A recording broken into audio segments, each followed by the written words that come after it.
Hair transplant क्या होता है? हेयर ट्रांसप्लांट एक सर्जिकल प्रोसीजर है जिसमें आपके परमानेंट हेयर्स को, जो कि स्कैल्प के डोनर एरिया, जो कि ऑक्सीपिटल एरिया या फिर सिर के पीछे की तरफ होता है, वहां से इन बालों को निकाल के आपके बाल पेचेस में लगा दिया जाता है। इस प्रोसेस को हम हेयर ट्रांसप्लांट कहते हैं। हेयर ट्रांसप्लांट का अच्छा कैंडिडेट आप किसे कहेंगे? हेयर ट्रांसप्लांट के गुड कैंडिडेट्स होते हैं जिनमें कि हेयर लॉस स्टेबल हो चुका है, उनके पास सफिशिएंट डोनर एरिया अवेलेबल है और उनके जो रिजल्ट्स के एक्सपेक्टेशन है वो रियलिस्टिक है। ऐसे केसेस में हम हेयर ट्रांसप्लांट के लिए उन्हें एडवाइस करते हैं। हेयर ट्रांसप्लांट के क्या क्या टेक्निक होते हैं? हेयर ट्रांसप्लांट की generally two methods are available which are very popular. One is FUE and other is FUT। FUE में हम स्मॉल पंचेस की मदद से आपके बालों को एक एक करके निकालते हैं और उसे डोनर रेसिपिएंट एरिया में लगा देते हैं। वहीं दूसरी ओर FUT मेथड, जिसे कि हम स्ट्रिप मेथड भी कहते हैं, सिर के पीछे से आपकी स्किन की स्ट्रिप को निकाल के माइक्रोस्कोप में डिसेक्ट करके निकाला जाता है और आपके रेसिपिएंट एरिया में लगाया जाता है। क्या ये प्रोसीजर पेनफुल होता है?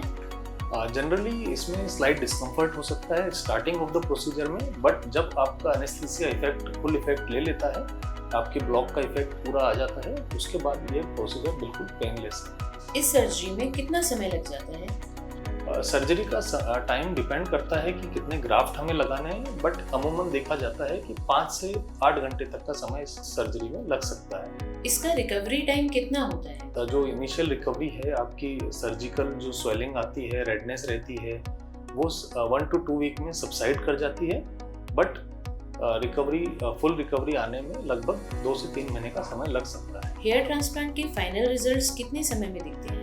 हेयर ट्रांसप्लांट के रिजल्ट्स लगभग 6 महीने से लेकर साल भर तक आपको मिल सकते हैं। क्या ट्रांसप्लांटेड हेयर फॉल आउट होते हैं? जी हाँ, हेयर ट्रांसप्लांट में जो बाल लगाए जाते हैं, इनिशियली वो थोड़े दिनों तक ग्रो करते हैं, फिर एक शेडिंग फेज इस हेयर ट्रांसप्लांट प्रोसीजर में होता है।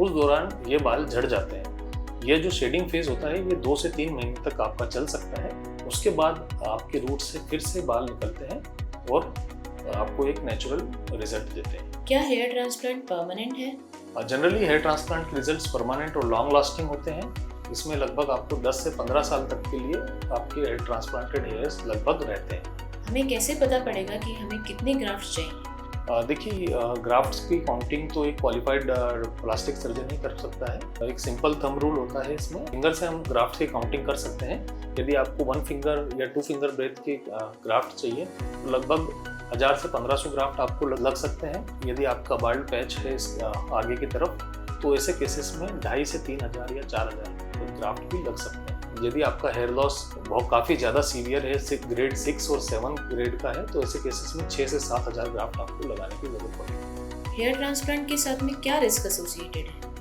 हेयर ट्रांसप्लांट एक जनरली सेफ प्रोसीजर है यदि आप क्वालिफाइड पर्सन से कराते हैं तो।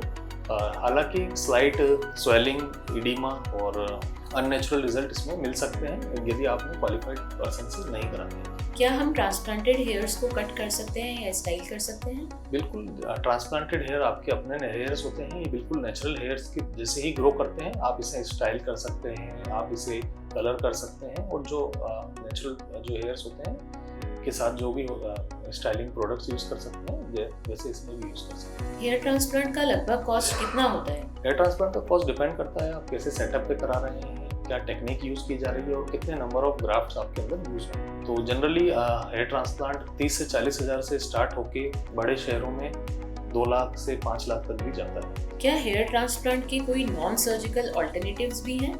जी हाँ, हेयर ट्रांसप्लांट ही हेयर फॉल का एकमात्र सॉल्यूशन नहीं है। यदि आपका हेयर फॉल इनिशियल स्टेजेस में है तो मेडिकल ट्रीटमेंट जिसमें फिनास्टेराइड और मिनॉक्सिडिल को यूज़ करके भी आप सर्जरी को पोस्टपोन किया जा सकता है या फिर आपके हेयर ग्रोथ को वापस पाया जा सकता है। इसके अलावा कई सारे इन क्लिनिक ट्रीटमेंट्स भी अवेलेबल होते हैं, जैसे कि PRP, GFC या लो लेवल लाइट थेरेपी, जिसे हम बायोलाइट भी कहते हैं। ये ट्रीटमेंट्स भी आप अपने डर्मेटोलॉजिस्ट या फिर प्लास्टिक सर्जन से इसके बारे में जानकारी ले सकते हैं। क्या वुमेन भी हेयर ट्रांसप्लांट करा सकते हैं?